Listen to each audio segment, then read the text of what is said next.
الحمد لله وكفى وسلام على عباده الذين اصطفى خصوصا على سيد الرسل وخاتم الأنبياء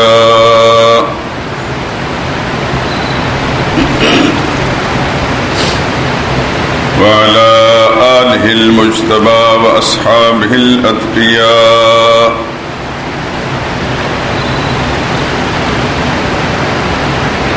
أما بعد فأعوذ بالله من الشيطان الرجيم بسم الله الرحمن الرحيم إن الذين آمنوا وهاجروا وجاهدوا بأموالهم وأنفسهم في سبيل الله والذين آووا ونصروا أولئك بعضهم أولياء بعض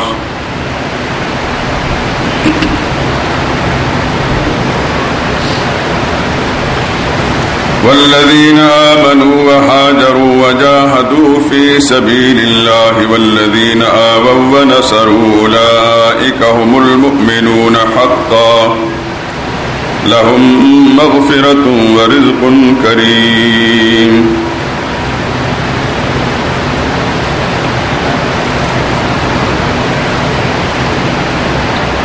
یقیناً جو لوگ ایمان لائے اور پھر انہوں نے ہجرت اختیار کی اور اللہ کی راہ میں اپنے مال اور جان سے جہاد کرتے رہے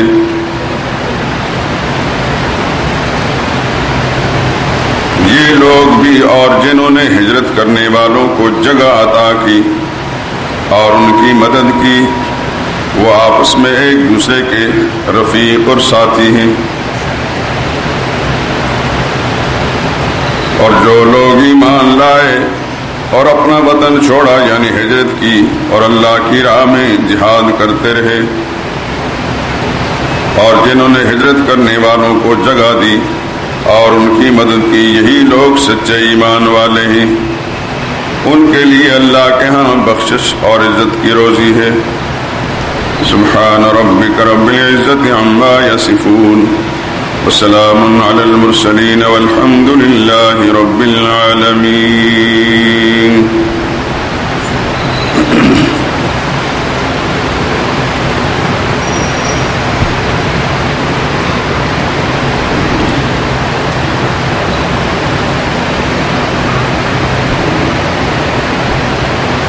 قرآن حکیم کی یہ آیات کریمہ جو اس وقت تلاوت کی ہے 10ویں پارے میں سورہ انفال کی آیت نمبر 72 کا ابتدائی حصہ اور آیت نمبر 74 مکمل ترجمے کے ساتھ آپ حضرات خدمت میں پیش کی ہے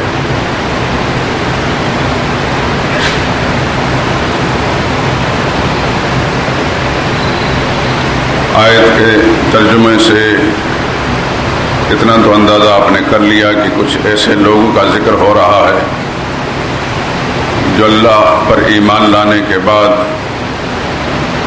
اللہ کی راہ میں جہاد کرتے رہے اور اپنا وطن چھوڑا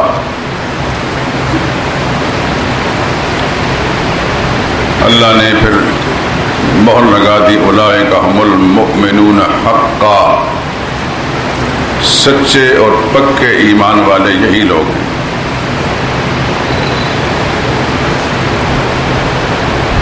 ان کی ایمان کی شہادت رب العالمین دے رہے ہیں اسی قرآن کریم میں انہی لوگوں کے بارے میں ایک دوسرے مقام میں یوں فرمایا گیا اولئک کتب فی قلوبہم الایمان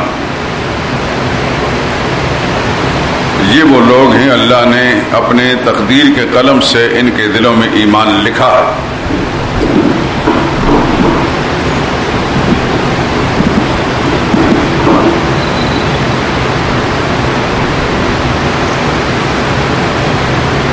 ظاہر بات ہے کہ اللہ کا لکھا ہوا اللہ ہی مٹا سکتے ہیں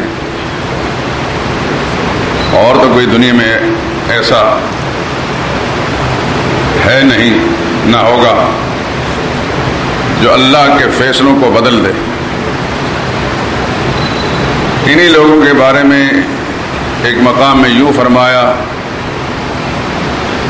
اولئک الذین امتحن اللہ قلوبہم، یہ وہ لوگ ہیں اللہ نے ان کے دلوں کو آزمایا ہے، پرکھا ہے، جانچا ہے۔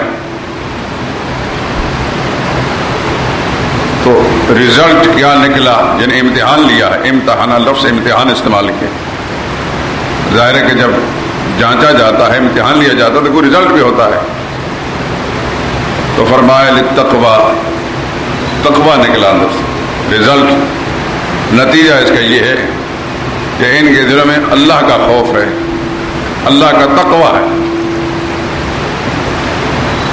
کبھی فرمایا اولئک ھم المتقون، یہی لوگ متقین ہیں۔ کبھی فرمایا اولئک ھم المفلحون، یہی کامیاب لوگ ہیں۔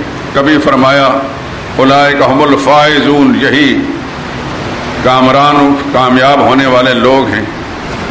اور کبھی فرمایا اولئک حزب اللہ، یہ اللہ کی جماعت ہے۔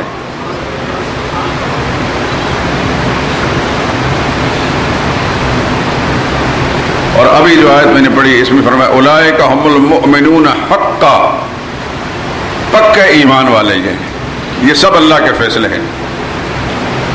دنیا کے کسی انسان کی جذباتی عقیدت مندی کے فیصلے نہیں ہیں کہ ہم عقیدت کی آڑ کے اندر کوئی فیصلہ کر دیں کہ وہ ایسے تھے وہ ایسے تھے۔ یہ اس کے فیصلے ہیں جس کے قبضے میں پوری کائنات کی جان ہے۔ یہ اس کے فیصلے ہیں جنہوں نے ان کو بنایا تھا، جو اندر کے حالات کو جانتا ہے، جس نے فرمایا علیم بذات الصدور، جو دلوں کی دھڑکن کو جانتا ہے، ظاہری اعمال کو بھی جانتا ہے اور باطنی کیفیات کو بھی۔ اس نے فیصلہ فرمایا اولئک ھم المؤمنون حقا، پکے ایمان والے۔ در حقیقت یہ وہ سلسلہ وار مضمون جو سیرت سرور کائنات صلی اللہ علیہ وسلم سے متعلق بیان ہوتا چلا آ رہا ہے۔ گزشتہ جمعے کے بیان میں آپ حضرات کو یاد ہوگا کہ سرور کائنات صلی اللہ علیہ وسلم جب مدینہ منورہ پہنچے تو آپ نے مسجد نبوی کی تعمیر کرائی اور اس تعمیر میں خود حصہ لیا۔ آقا اور غلام سارے کے سارے مزدور بھی ہیں اور معمار بھی۔ اور یہ میں نے بتایا تھا کہ مسجد نبوی کی حدود اب بھی جو موجودہ مسجد نبوی ہے ترکوں کی بنائی ہوئی تعمیر، اس میں انہوں نے ستونوں کے ذریعے سے نشاندہی کر دی ہے۔ تو لکھا ہوا حد مسجد النبی صلی اللہ علیہ وسلم، ستون کے بالکل اوپر والے سرے پر ایک قطار کے اندر سارے ستون پر لکھا ہوا حد مسجد النبی صلی اللہ علیہ وسلم۔ اس سے اندازہ کیا جا سکتا ہے کہ رسول اللہ صلی اللہ علیہ وسلم کی مسجد کتنی وسیع تھی۔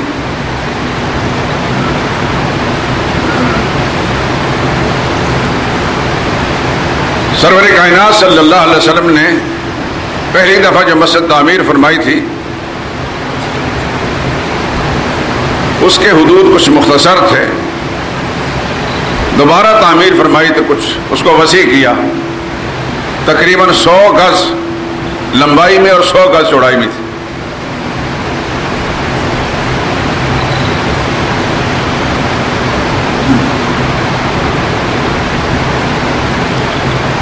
سیدنا صدیق اکبر رضی اللہ تعالیٰ عنہ نے اپنے زمانہ خلافت میں مسجد میں کوئی توسیع نہیں کی، بلکہ چونکہ کچی مسجد تھی،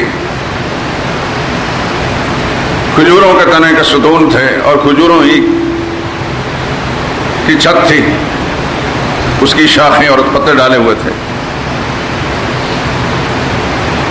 کوئی ستون اگر بوسیدہ ہو جاتا اس کو تبدیل کر لیا جاتا، بس اس کے علاوہ کچھ نہیں ہوا۔ سیدنا فاروق اعظم رضی اللہ تعالیٰ نے اپنے زمانے خلافت میں اس کی توسیع کی۔ جن لوگوں نے مسجد نبوی کی تاریخ لکھی ہے، آپ حضرات کے علم میں ہوگا کہ مسجد نبوی کی مستقل ایک تاریخ، اس پر کتابیں لکھی گئی ہیں۔ ہمارے ایک پاکستانی نوجوان عالم دین جنہوں نے پاکستان کے مدرسوں میں جامعہ اشرفیہ میں دورہ حدیث مکمل کرنے کے بعد جامعہ اسلامیہ مدینہ یونیورسٹی میں داخلہ لیا. محمد الیاس فیصل.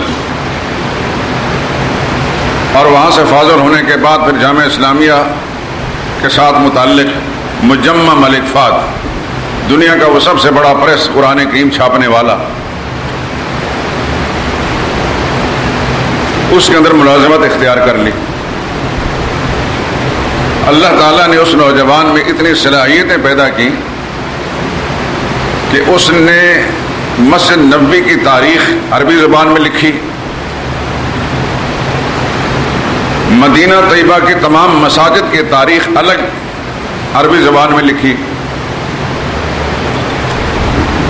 مدینہ منورہ کی تاریخ الگ عربی زبان میں لکھی، بیوت الصحابہ، صحابہ اکرام کے جو مکانات اور رہائشیں تھیں اس کی بھی ایک الگ تاریخ لکھی. یہ عربی میں بھی ملتی ہیں اور اردو زبان میں بھی کسی نے ترجمہ ان کا کر دیا ہے. یہ نوجوان شیخ پورہ کے علاقے سے تعلق رکھتے ہیں. چند سال پہلے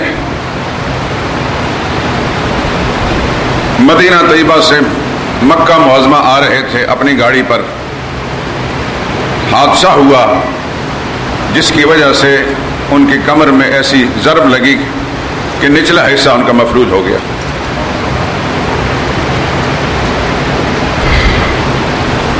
بہرحال یہ اللہ تعالیٰ کی آزمائشیں ہیں. بہت نیک نوجوان، میں جب بھی جاتا رہا مجھے ملتا اس قدر تواضع، خاکساری، زبان اتنی میٹھی اور اتنا ادب کہ میں نے کم ہی اتنے فاصل. وہیں مدینہ یونیورسٹی سے اس نے PhD بھی کی. اتنا قابل نوجوان، خدا اس کو لمبی زندگی دے اور اپنی رحمت کے ساتھ اس کو مکمل عافیت بخشے. اس نے مسجد نبوی کی جو تاریخ لکھی ہے اس کو بڑے پرانی کتابیں جتنی بھی عربی کے ذخائر تھے ان کو کھنگال کر، اور پھر جدید جو تعمیر ہے شاہ فہد مرحوم کے زمانے میں جو اس کی توسیع ہوتی رہی اور مختلف ادوار کے اندر جو اس میں توسیع ہوتی رہی وہ پوری تفصیل لکھی اس نے. ستونوں کی تعداد بھی لکھی، ستون کتنے لمبے ہیں، کتنے چوڑے ہیں، کتنے گنبد ہیں، بہت مفصل تاریخ لکھی. آپ حضرات اگر مسجد نبوی کی تاریخ سے یا مدینہ طیبہ کی تاریخ سے یا مکہ معظمہ کی تاریخ سے وہ دلچسپی رکھتے ہیں تو جو اردو زبان میں لکھی گئی ہیں ان کتابوں کو پڑھ لیں. گھروں کے اندر اس قسم کی کتابیں رکھا کریں تاکہ بچے، عورتیں، خواتین وہ بھی اپنے ماضی سے، اپنا سنہرا اور تابناک ماضی ہے اس سے آگاہ ہو سکیں کہ ہم کیا ہیں اور ہمارے جو مقدس مقامات ہیں ان کی حقیقت کیا ہے. بہرحال سیدنا صدیق فاروق اعظم رضی اللہ تعالیٰ نے مسجد نبوی کی توسیع کی، لیکن رسول اللہ صلی اللہ علیہ وسلم کے طریقے پر اس کو کچا ہی رکھا. خلیفہ ثالث سیدنا عثمان ذی النورین رضی اللہ تعالیٰ عنہ نے پھر مسجد نبوی کی جو توسیع کی اس کے اندر پھر اللہ تعالیٰ نے ان کو بہت مال و دولت سے نوازا تھا، تو پھر اپنا پیسہ خرچ کر کے انہوں نے مسجد نبوی کو جدید انداز سے تعمیر کیا. ہندوستان سے ساگوان کی لکڑی منگوا کر اس کے ساتھ تعمیر کی.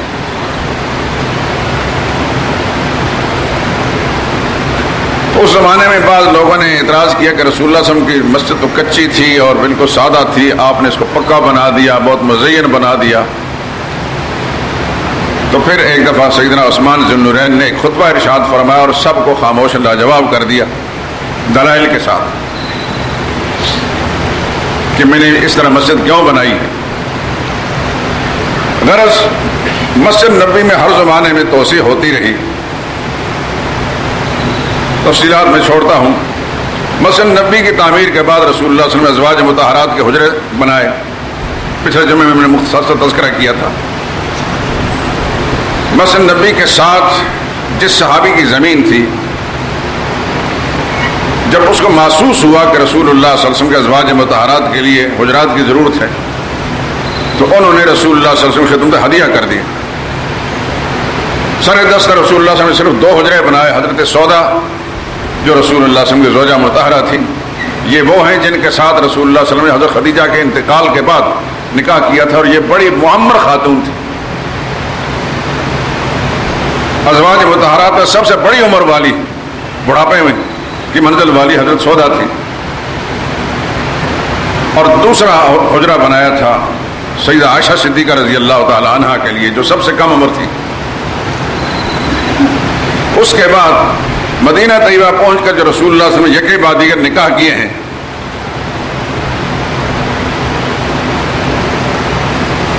ان کے لیے پھر حسب ضرورت حجرات بنائے گئے. اور ایک صحابی جس کے مکانات تھے، انہوں نے جب محسوس کیا کہ رسول اللہ صلی اللہ علیہ وسلم کو کسی زوجہ مطہرہ کے لیے رہائش کی ضرورت ہے، تو وہ رسول اللہ کی خدمت میں ہدیہ پیش کرتے رہے. یہ ان کی قسمت کی بات تھی. ان کاموں سے فارغ ہونے کے بعد سرور کائنات صلی اللہ علیہ وسلم نے ایک بہت بڑا کام کیا، وہ ہے مواخات. عربی زبان میں مواخات ہے، جس کا معنی اردو میں بھائی بندی، بھائی چارہ. وہ صحابہ اکرام جو مکہ معظمہ چھوڑ کر اللہ کی راہ میں ہجرت کر گئے تھے، وہ سب کچھ چھوڑ کر آئے تھے. جو غریب تھے وہ تو غریب تھے، ان کے پاس تھا ہی کچھ نہیں. جو دولت مند بڑے بڑے کاروباری تھے وہ بھی سب کچھ چھوڑ کر آئے تھے. وہاں پہنچ کر سارے کے سارے مفلس نادار تھے. اب ظاہر بات ہے کہ انسان اپنا وطن بھی چھوڑے، دوسرے علاقے میں جائے تو اوپراہٹ تو ہوتی ہے. مال و جائیداد چھوڑ دے، اس کا بھی احساس ہوتا ہے. عزیز و قارب کو بھی چھوڑ دے، اس اجنبیت کا بھی احساس ہوتا. تو یہ سارے احساسات مہاجرین کے اندر موجود تھے. مدینہ طیبہ میں بسنے والے جتنے مسلمان خوش نصیب تھے وہ سارے انصار کہلائے. انصار کا معنی مددگار. یہ مہاجر تھے، وہ انصار تھے. انہوں نے مدد کی ان کی، اور اس حد تک مدد کی کہ شاید جسم فلک نے آج تک اس کی نظیر نہ دیکھی ہوگی اور قیامت تک دیکھے گی بھی نہیں.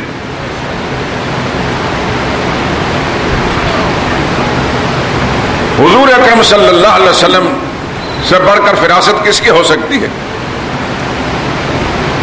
ساری کائنات کے امام تھے. ان سے زیادہ فراست والا انسان، دور اندیش انسان، انسانی ہمدردی کے جذبے سے سرشار انسان کہاں ہو سکتا ہے؟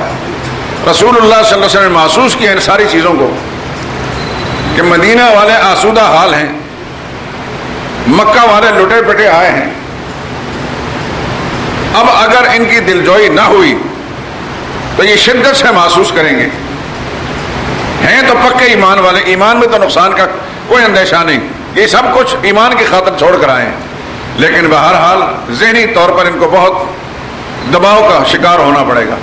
سرور کائنات صلی اللہ علیہ وسلم نے پھر ایک مہاجر اور ایک انصاری، ان کو بھائی بھائی بنایا. اس فرق کو دیکھے بغیر کہ ان میں سے امیر کون ہے اور غریب کون ہے. پہلے بڑے اونچے خاندان کا تھا یا معاشرے کے اندر نچلے طبقے کا شمار ہوتا تھا. اس فرق و امتیاز کو ملوز خاطر رکھے بغیر رسول اللہ صلی اللہ علیہ وسلم نے ایک مہاجر اور ایک انصاری، ان کے اندر بھائی چارہ قائم کیا. پہلے مرحلے پر تقریباً 45 مہاجر اور 45 انصار رضوان اللہ تعالی علیہ مجمعین مواخات بھائی چارہ قائم کیا.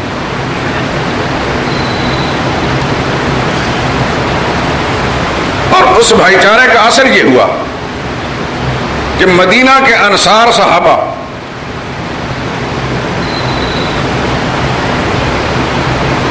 زمینیں، باغات، جائیداد، مال و دولت سب کچھ پہلے تو انہوں نے عرض کیا یا رسول اللہ آپ ہی ان میں تقسیم کر دیں.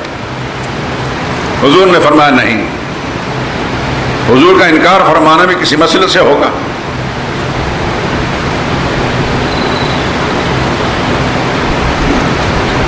اپنے اس بھائی کو اپنے گھر لے جا کر اپنی جائیداد سے متعلق سارا کچھ بتایا کہ یہ میری زمین ہے، یہ میرے باغات ہیں، یہ فلاں چیز ہے. آدھا آپ لے لیں. حتیٰ کہ ایک صحابی حضرت سعد بن ربیع رضی اللہ تعالیٰ عنہ، ان کا بھائی چارہ ہوا تھا حضرت عبد الرحمن بن عوف سے. یہ وہی عبد الرحمن بن عوف ہے جو بعد میں بہت بڑے دولت مند تھے. مکہ سے جب ہجرت انہوں نے کی تو سب کچھ چھوڑ کر آئے، سب کچھ. حضور صلی اللہ علیہ وسلم سعد بن ربیع کے ساتھ ان کا مواخات قائم کی. سعد بن ربیع ان کو ساتھ لے گئے اور کہنے لگے کہ مدینہ طیبہ میں اس وقت جتنے بھی مسلمان ہیں ان سب سے زیادہ میں مالدار ہوں اور آسودہ حال ہوں. اپنی جائیداد سے متعلق، اپنی زمین و باغات سے متعلق ان کو بتایا کہ یہ بھی میرا باغ ہے، یہ بھی ہے، یہ بھی ہے، یہ بھی ہے. ان میں سے آدھا آپ لے لیں. اور یہاں تک کہا کہ میری 2 بیویاں ہیں، جو آپ کو پسند ہو میں اس کو طلاق دے دیتا ہوں، عدت گزارنے کے بعد آپ نکاح کر لیں اس کے ساتھ. میں بول رہا ہوں، آپ سن رہے ہیں، لکھنے والے لکھتے ہیں، پڑھنے والے پڑھتے ہیں. میرے دوستو ذرا سوچئے تو صحیح. آج تک اس زمین، اس دھرتی پر آسمان کی آنکھ نے اس قسم کے مناظر دیکھے ہیں.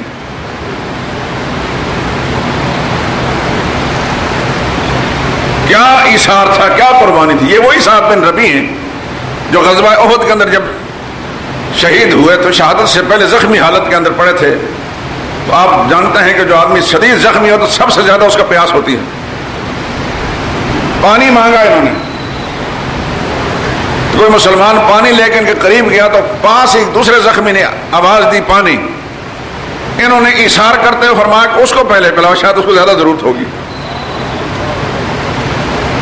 اس کے پاس جب پانی لے کر گئے تو ساتھ ایک اور زخمی تھا، اس نے پانی مانگا تو اس نے کہا کہ اس کو پلاؤ، شاید اس کو زیادہ ضرورت ہوگی. غرض 3-4 آدمیوں کے پاس جب پانی لے کر پانی پہنچانے والا پہنچا تو وہ اللہ کو پیارا ہو گیا. واپس دوسرے کے پاس آیا، اس کی بھی روح پرواز کر گئی تھی. حتیٰ کہ آخر میں سعد بن ربیع کے پاس ہے، وہ ان کی روح پرواز کر گئی تھی. ہیں یہ انسان، فرشتے نہیں، زمین پر پیدا ہونے والی مخلوق. خاندانی مسلمان بھی نہیں ہے، مشرک، کافر، کفر سے نکل کر آنے والے. لیکن نبی کریم صلی اللہ علیہ وسلم کے صحبت کیمیا اثر سے کیا بن گئے.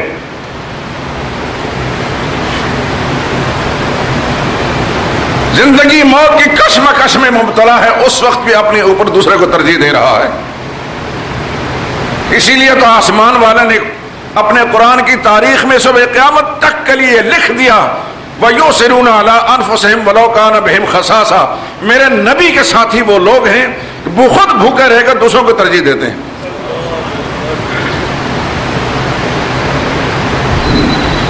ان سعد بن ربیع نے حضرت عبد الرحمن بن عوف سے کہا کہ یہ میرا مال ہے، یہ باغات ہیں، ان میں سے آدھے آپ لے لیں.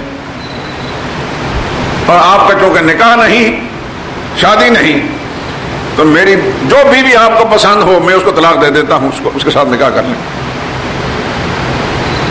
اللہ اکبر. لیکن وہ جو مہاجر بن کر آئے تھے وہ بھی کوئی معمولی لوگ تو نہیں تھے.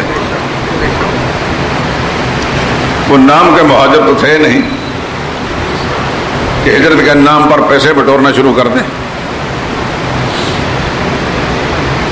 انہوں نے بھی تو آخر امام الانبیاء صلی اللہ علیہ وسلم پر جو ایمان لائے تھے اور جو قربانی کا جذبہ لے کر وہ اپنے گھروں کو اور اپنی جائیداد املاک کو اور خاندانوں کو چھوڑ کر آئے تھے، ان کے نزدیک دنیا کے مال کی بھی کوئی قیمت نہیں تھی.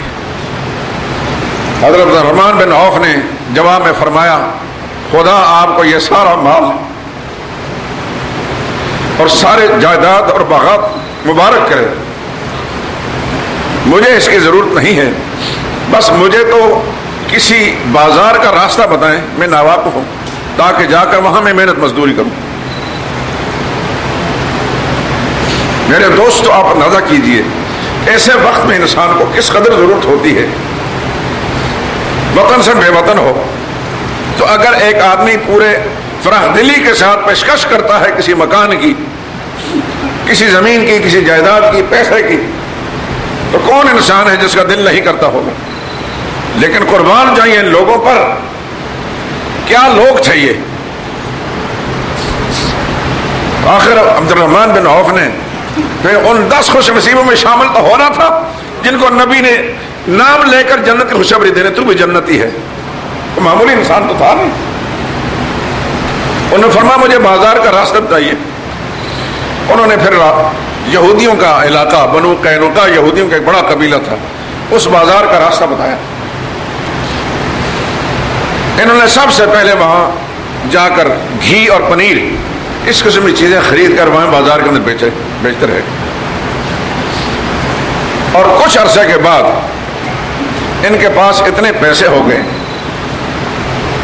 کہ انہوں نے نکاح بھی کر لیا۔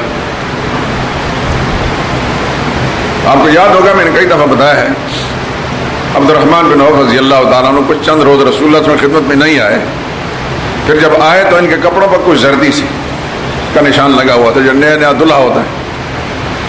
تو حضور صلی اللہ علیہ وسلم نے پوچھا کہاں تھے؟ فرمایا کہ یا رسول اللہ کچھ اپنی محنت مزدوری کر رہا تھا اور پھر نکاح کی مصروفیات، نکاح کیا اتنی سادگی کے ساتھ۔ اور یہی عبد الرحمن بن عوف پھر وہ محنت مزدوری کرتے اتنا بڑا دولت مند بنا کہ ان کا کاروبار اتنا پھیلا ہوا تھا کہ 700 اونٹ بیک وقت سامان سے لدے ہوئے جو ہے مدینہ طیبہ میں داخل ہوتے، اور خود فرماتے ہیں کہ میرے اللہ نے مجھے میری محنت مزدوری میں اتنی برکت دی کہ میں مٹی کو ہاتھ لگاتا ہوں وہ سونا بن جاتی ہے۔ یہ وہی عبد الرحمن بن عوف ہیں جن کے بارے میں اکثر میں کہا کرتا ہوں کروڑپتی انسان۔ انصاری بھائی کے پیشکش کو بڑے خوبصورت طریقے سے ان کو جواب دیا کہ اللہ آپ کو مبارک کرے، میں آپ کا شکر گزار ہوں، لیکن مجھے محنت مزدوری کا راستہ دکھائیے۔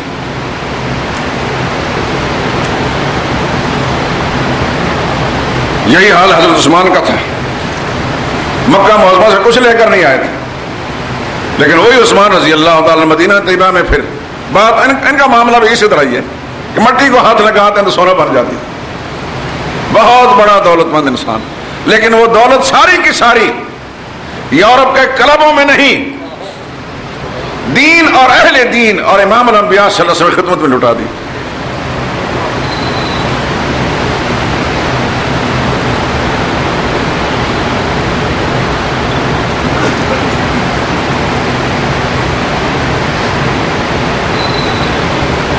کچھ غریب ایسے تھے مہاجرین میں سے جنہوں نے انصاری صحابہ کرام کی پیشکش کو قبول کر لیا، جو انہوں نے دیا انہوں نے لے لیا، لیکن انہیں ایک اندیشہ ہوا،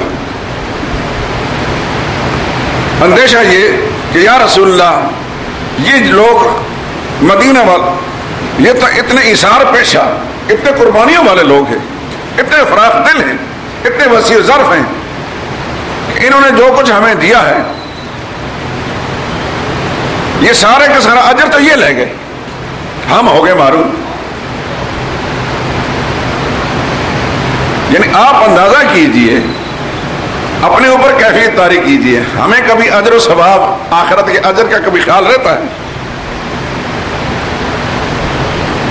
کہ اجر سے معروم ہے؟ یہ دنیا تو گزر ہی جائے گی، لیکن آخرت کا اجر والا اجر الآخرت اکبر، جس طرح کہتے ہیں اللہ اکبر والا ذکر اللہ اکبر ورضوان من اللہ اکبر، اللہ کے ذکر سب سے بڑا ہے، اللہ کی ذات سب سے بڑی ہے، اللہ کی خوشنودی سب سے بڑی ہے، آخرت کا اجر سب سے بڑا ہے۔ اس کو صحابہ سمجھتے تھے، اس لیے عرض کہ یا رسول اللہ یہ تو سب کچھ لے گئے تو ہم تو رہ کے معروم، سرور کائنات صلی اللہ علیہ وسلم کی ذات اقدس پر قربان جائیے۔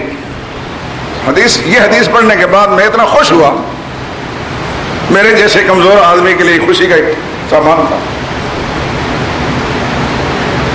رسول اللہ صلی اللہ علیہ وسلم فرمایا نہیں بھائی، جب تک تم ان کو دعائیں دیتے رہو گے وہ اجر میں تم سے بڑھ نہیں سکتے۔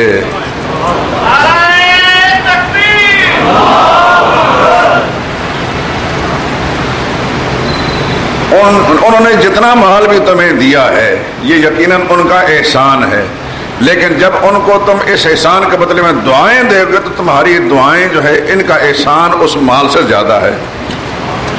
یعنی ایک جملہ اخلاص نیت کے ساتھ دعا کا ایک مسلمان کسی دوسرے مسلمان کے لیے نکالتا ہے۔ ہمارے استاد مولانا محمد ادریس کاندری نور اللہ برکاتہ نے اپنے سیرت مصطفیٰ میں ایک جملہ لکھا ہے کہ میں اللہ کی قسم کھا کر کہتا ہوں، اور جو میں قسم کھاتا ہوں انشاءاللہ ہانس نہیں ہوگا، یہ سچ ہی ہوگا، ساری دنیا کے دراہم و دنانیر، ساری دنیا کے مال و دولت خزانے ایک مخلصانہ کلمہ دعا کا جو ہے اس سے زیادہ اجر ہے اس کا۔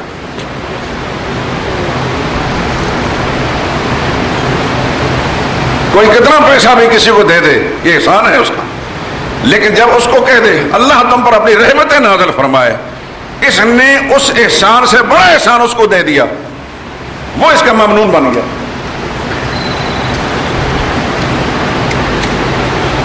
یہی وجہ ہے کہ ام المومنین عائشہ صدیقہ رضی اللہ تعالیٰ عنہ، کوئی سائل آتا، فقیر آتا، تو ظاہر ہے سائلوں کا طریقہ کار کیا ہے، جب کوئی مانگتے ہیں دعائیں بھی دیتے ہیں۔ آج کل جو پیشہ ور قسم میں لوگ ہیں جب آتے ہیں بلا تینوں حج کراوے، تینوں مدینہ دکھاوا،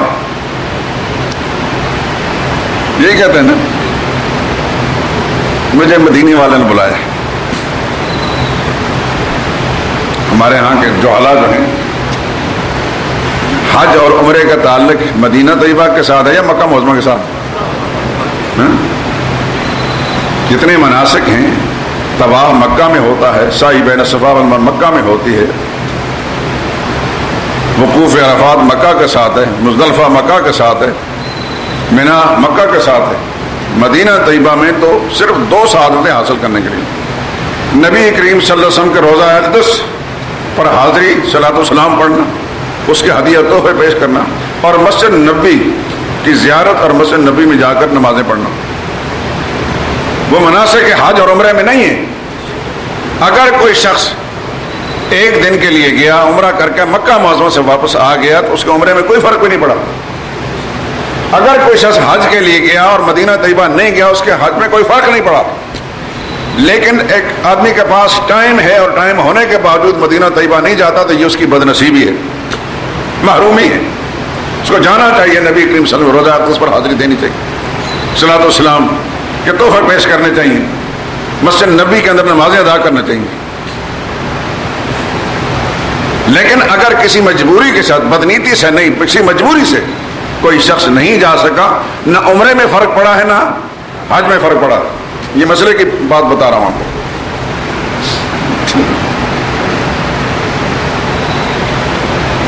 عمرے اور حج کی جو عبادت ہے اس کا تعلق مکہ معظمہ کے ساتھ۔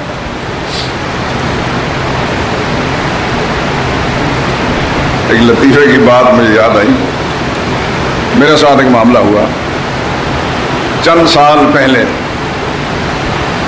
میں عمرے کے لیے گیا، میرے گھر والے ساتھ تھے۔ مکہ معظمہ میں جس ہوٹل میں ہم ٹھہرے، دوسرے ہی دن ہوٹل کا ایک ملازم جو پاکستانی تھا، اس نے کہا حاجی صاحب آپ تیاری کریں، صبح جانا ہے۔ 15 دن کا میرا پیکج تھا، صبح جانا ہے۔ میں نے کدھر جانا ہے؟ میں نے کہا مدینہ طیبہ جانا ہے۔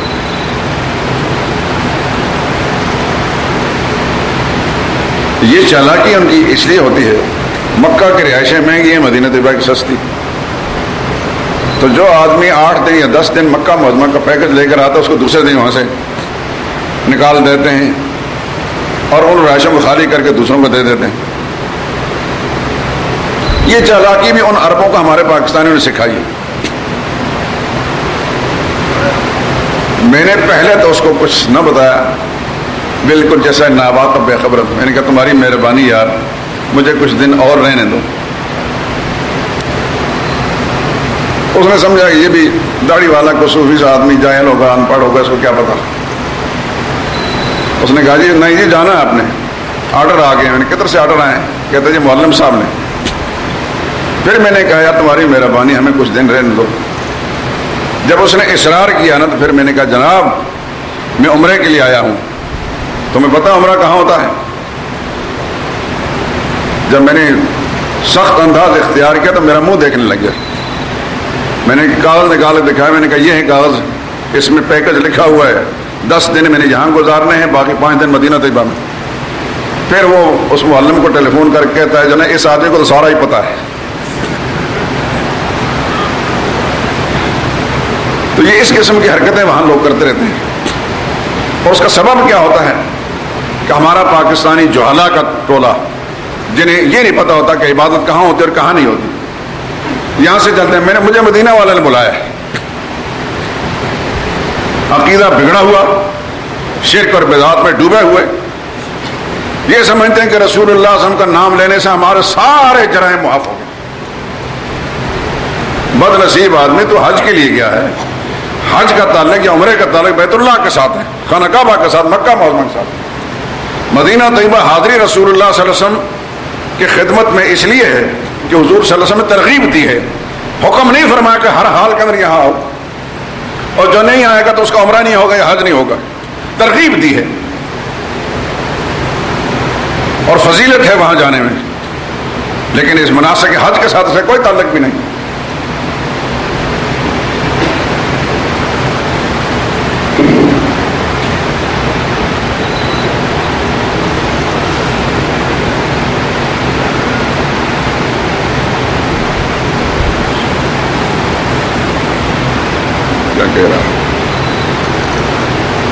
کہ جب کوئی مسلمان کسی کے ساتھ بھلائی کرتا ہے مال و دولت اور پیسے کے ذریعے سے، یہ بھلائی ہے، احسان ہے، اور جواب میں اگر وہ یہ کہتا ہے خدا بندے قدوس تم پر اپنی رحمتیں نازل کر لے، اس نے اگر اس کو کروڑ روپیہ بھی دیا ہے نا، اس کا یہ اخلاص والا ایک جملہ اس کروڑ روپے سے زیادہ ہے. یعنی اس پیسے دینے والے نے جو کچھ دیا ہے اس سے زیادہ قیمتی چیز لے لی ہے. کوئی مسلمان دوسرے مسلمان کی پیٹھ پیچھے غائبانہ طور پر جو دعا مانگتا ہے اس دعا کو رب العالمین ضرور قبول کرتے ہیں، اس میں اخلاص ہوتا ہے. منہ پر تو ہر ایک دوسرے کی تعریف کرے گا، لیکن اخلاص وہاں ہوتا ہے جہاں ہم سامنے نہیں ہے، پسے پشت کسی کے لیے دعا مانگتا. تو یہ یاد رکھیے کہ اللہ تعالیٰ نے جس آدمی کو وسائل دیے ہیں، یہ وسائل کچھ تھوڑے بہت خرچ کر کے دعائیں لیا کریں، اس کی کوئی دنیا میں قیمت نہیں، کوئی دنیا کا پیسہ جو اس کی قیمت نہیں بن سکتا. ہر کسی اللہ کے بندے نے آپ کے لیے دعائیہ جملہ کہہ دیا.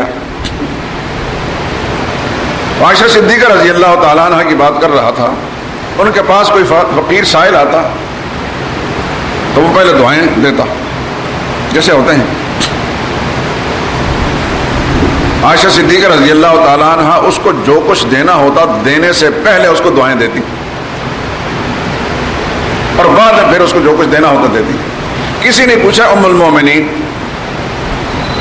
آپ پہلے دعائیں دیتی ہیں اور پھر اس کو خیرات دیتی ہیں؟ فرماتی کہ اس نے جو دعا دے کر مجھ پر احسان کیا ہے اس کا احسان اس پیسے کے ذریعے سے نہیں ہو سکتا، اس خیرات کے ذریعے سے ہوں. اس کے احسان کا بدلہ میں اس دعا کے ذریعے سے دے سکتی ہوں. اس کا حساب چکانے کے بعد پھر میں یہ جو احسان کرتی ہوں تاکہ یہ اس کے مقابلے میں کوئی چیز نہ رہے. یہ نبی کا گھرانہ تھا صلی اللہ علیہ وسلم. تو انصار اور مہاجرین میں مواخات قائم کی گئی، لیکن انصار نے وہ نظیر پیش کی کہ اس کی دنیا میں کوئی مثال نہیں. ایک دفعہ رسول اللہ صلی اللہ علیہ وسلم کی خدمت میں ایک محتاج آدمی آ کر سوال کرنے لگا، بہت بھوکا ہوں میں. رسول اللہ صلی اللہ علیہ وسلم نے اپنے گھر پیغام بھیجا، اللہ کی شان، گھروں سے جواب آیا کہ پانی پینے کے لیے ہے اور کچھ نہیں. اللہ اکبر، اللہ اکبر.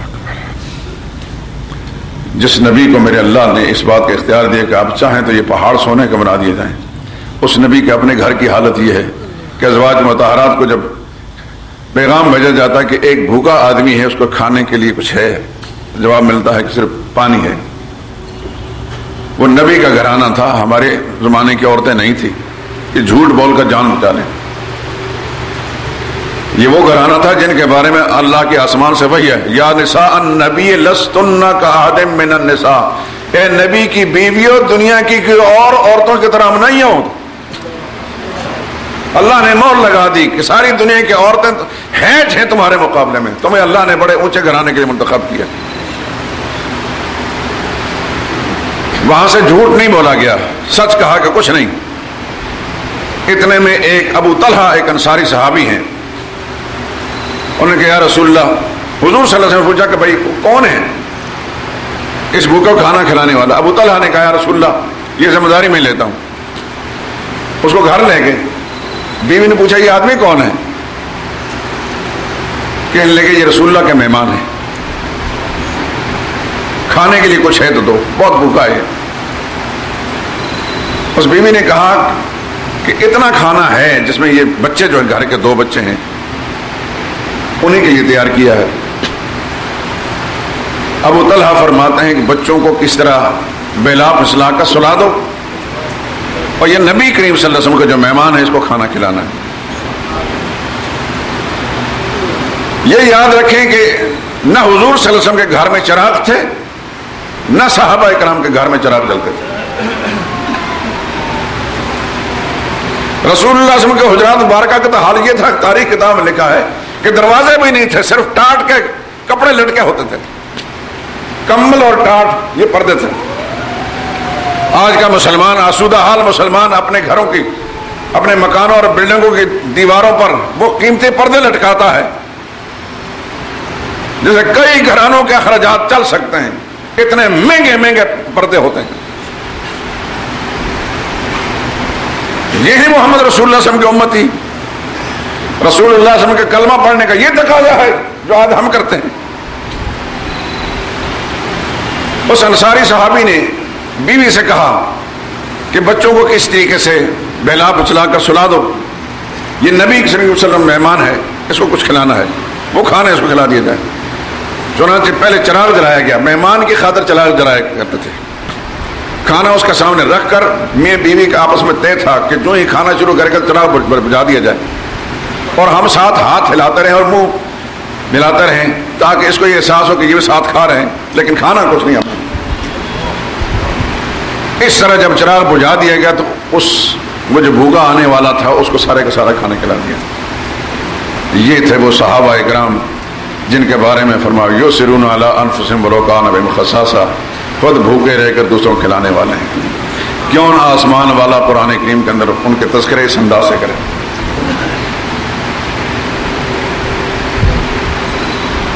میرے دوست اور بزرگوں، رسول اللہ صلی اللہ علیہ وسلم نے صحابہ کرام کے درمیان مواخات بھائی چارہ قائم کیا. کیوں قائم کیا؟ تاکہ جو لٹے پٹے آئے تھے وہ احساس کمتری میں مبتلا تھے، اجنبیت کا احساس تھا، غیریت کا احساس تھا، وہ احساس ختم ہو جائے. اور دوسری بات یہ تھی رسول اللہ صلی اللہ علیہ وسلم پیش نظر کہ یہ طبقاتی تفاوت، امیر اور غریب کا تفاوت ختم کیا جائے. کمال امارت میں نہیں، بڑے عہدے میں نہیں. قرآن کریم میں ہے یا ایھا الناس انا خلقناکم من ذکر و انثی، اے انسانوں تم ایک مرد اور ایک عورت کی اولاد ہو. وجعلناکم شعوبا وقبائل لتعارفوا، ایک ماں اور باپ سے تم پیدا کیے، سارے کے سارے سب آدم کی اولاد ہیں. سید کہلانے والا ہے یا افغان کہلانے والا ہے یا کچھ اور کہلانے والا ہے، سب آدم کی اولاد ہیں. جعلناکم شعوبا وقبائل، آگے قبیلوں میں تقسیم کر دیا. کیوں؟ لتعارفوا، صرف پہچان کے لیے. لتفاخروا لتفاضلوا، کہ آپس میں تم آئندہ چل کر فخر کرو کہ میں تو فلاں خاندان کا ہوں، یہ فلاں خاندان کا ہے، یہ تو نیچ ہے، یہ کمی کمین ہے، یہ فلانا آدمی ایسا ہے. یہ زمانہ جاہلیت کے تصورات ہیں، اسلام کی تعلیم یہ نہیں. کلکم بنو آدم، اللہ کے نبی نے آخری خطبہ حج میں ارشاد فرمایا تم سب آدم کی اولاد ہو. وہ آدم من تراب، آدم کو اللہ نے مٹی سے بنایا تھا. آدم علیہ السلام پٹھان تھے تو ہم پٹھان ہیں، وہ سید تھے تو ہم سید ہیں، وہ کچھ اور تھے تو ہم ہیں، ہم سب آدم کی اولاد ہیں. لا فخر لعربی علی عجمی، حضور فرمایا کسی عربی کو آدمی پر کوئی فضیلت حاصل نہیں الا بالتقوی، سوائے تقوی کے. جس کے دل میں خدا کا خوف زیادہ ہوگا وہ اللہ کے نزدیک زیادہ معزز ہے. قرآن کریم کی اس آیت کے اندر فرمایا ان اکرمکم عند اللہ اتقاکم. یاد رکھو کسی خاندان کسی قبیلے کے ساتھ تعلق رکھنے کی وجہ سے تمہاری فضیلت نہیں. اللہ نے اعلان کیا تم سب سے زیادہ تم میں سے اللہ کے نزدیک معزز وہ ہے جو اللہ سے زیادہ ڈرنے والا ہے. ایک مزدور کا بیٹا ہے خدا سے ڈرنے والا، وہ زیادہ معزز ہے اللہ کے سامنے اس بادشاہ وقت کے بیٹے سے جو خدا سے نہیں ڈرتا. اس لیے رسول اللہ صلی اللہ علیہ وسلم نے ان کے درمیان بھائی چارہ قائم کیا کہ کسی کو برتری کا احساس نہ ہو، کسی کو کہتری کا احساس نہ ہو، سب کے سب مساوی اور برابر. اور یہی اسلام کی تعلیم ہے. آپ پیچھے جائیے دنیا کی تاریخیں پڑھیں، ایسا سنہرا اصول کسی اور مذہب کے اندر قائم کیا گیا. ماں باپ کا ادب و احترام جو اسلام نے سکھایا ہے کسی اور مذہب کے اندر دیکھیے، اس کا لٹریچر پڑھیے، اس کی تہذیب کو دیکھیے. اپنے بڑوں اور اپنے اساتذہ کا جو ادب اسلام نے سکھایا ہے کسی اور پر ہمیں تلاش کیجیے. دوسرے مسلمان کے ساتھ ہمدردی اور غمخواری اور جو اسلام نے سکھایا اس کی بھی کوئی مثال دنیا میں نہیں ملتی. یورپ والے تو بوڑھے ماں باپ کو اولڈ ہاؤس میں بھیج دیتے ہیں.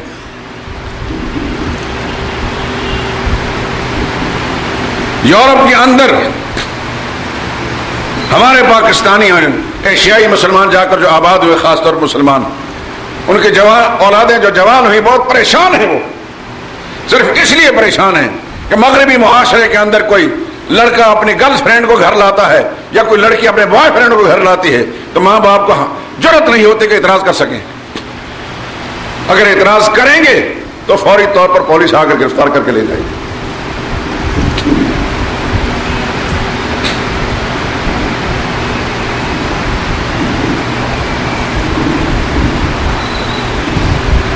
یہ شائستگی، یہ تہذیب، یہ شرافت، یہ انسانیت صرف اسلام کی تعلیم کے اندر ہے. ہم اسلام کو چھوڑ دیں، ہمارے اندر سے انسانیت نکل جائے، اس کا الزام اسلام کو نہیں دیا جائے گا بلکہ اسلام سے برگشتہ ہونے اور دور ہونے کے سبب سے ہمارا اپنا قصور ہے.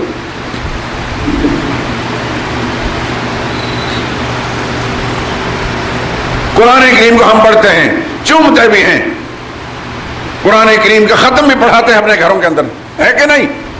دکان مکان شروع کریں تو قرآن کا ختم قرآن ہو گیا، مردہ فوت ہو گیا تو ختم قرآن کرایا جا رہا ہے. یہ قرآن کریم میں یہ ساری باتیں سکھائی گئی ہیں لیکن قرآن کریم پر عمل نہیں ہماری زندگی میں.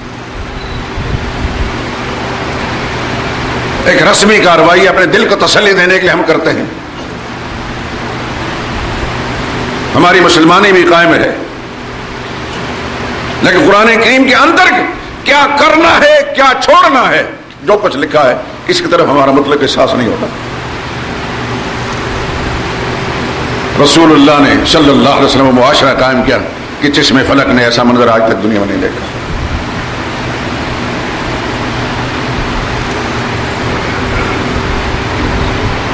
ابھی چند مثالیں میں نے آپ حضرات کے سامنے عرض کی ہیں، سوچیے تو صحیح. ساری مال جائیداد باغات زمینیں حتیٰ کہ بیویاں تک قربان کرنے کے لیے تیار ہو گئے. یہ کیا لوگ تھے؟ اور ہماری اپنی سوچ یہ ہے کہ جس کو کچھ عہدہ مل گیا، اس کے پاس اثاثے ہیں، پیسے ہیں، آسودگی ہے، وہ غریب انسان کو حقارت کی نظر سے دیکھتا. حتیٰ کہ ہم اگر صدقہ خیرات بھی کرتے ہیں تو غریب آدمی آتا اس کو دھکے دیتے ہیں، تو جا.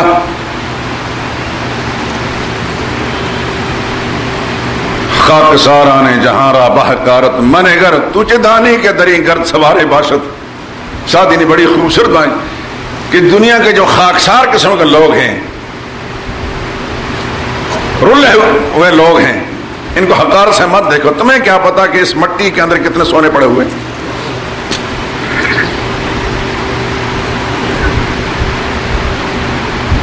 نہ عہدہ اللہ کے نزدیک معزز ہونے کی علامت ہے، نہ دولت اللہ کے نزدیک معزز ہونے کی علامت صرف اللہ کا تقویٰ ہے. خلق خدا کی ہمدردی کا جذبہ ہے. محمد مصطفیٰ کی تعلیمات کے مطابق زندگی گزارنے والا طریقہ ہے۔ بہرحال حضور صلی اللہ علیہ وسلم نے مواخات کا نظام قائم کیا اور وہ لٹے پٹے آنے والے صحابہ کرام ان کو سکون والی زندگی مل گئی۔ انصاری صحابی ایک ایک کوئی اپنے آپ کو مال دولت کا مہاجرین کے مقابلے میں زیادہ حقدار نہیں سمجھتا تھا، حالانکہ پیسے ان کے پاس، جائیداد ان کے پاس، لیکن سمجھتے تھے کہ یہ جو کچھ ہمارے پاس ہے اس پر جتنا ہمارا حق ہے اتنا ہی ہمارا مہاجر بھائی کا حق ہے۔ یہ حدیث کی کتابوں میں یہ وہ نظیریں چھوڑ کر گئے ہیں، یہ سبق ہمارے لیے ہے میرے دوستو۔ اب ہم خود سوچیں کہ ہم یہ کچھ سننے کے بعد ہمارے دل میں کچھ کرنے کا جذبہ احساس بیدار ہوتا ہے یا نہیں ہوتا؟ رسول اللہ صلی اللہ علیہ وسلم کا پاک قائم کردہ اس پاکیزہ معاشرہ، اس کی نقل کرنے، اس پر چلنے کے لیے ہمارے دل میں کتنا امنگ پیدا ہوتی۔ اللہ سے دعا کریں اللہ تعالی ہماری خامیوں کی اصلاح فرما دے۔ ہم سراپا مجسم ہیں گناہ اور خامیاں، عیوب۔ کلمہ محمد مصطفیٰ صلی اللہ علیہ وسلم کا پڑھتے ہیں لیکن ہمارے تمام زندگی کے چلن، طور و طریق رسول اللہ صلی اللہ علیہ وسلم کے کلمے کے ساتھ میل نہیں کھاتے۔ اس کے بعد پھر رسول اللہ صلی اللہ علیہ وسلم نے جو عبادات کا نظام قائم ہوا اس کے لیے اذان کی ابتدا ہوئی۔ وقت نہیں ہے، انشاءاللہ آئندہ زندگی نے ساتھ دیا تو پھر اس پر گفتگو کریں گے۔ سبحانک اللہم و بحمدک۔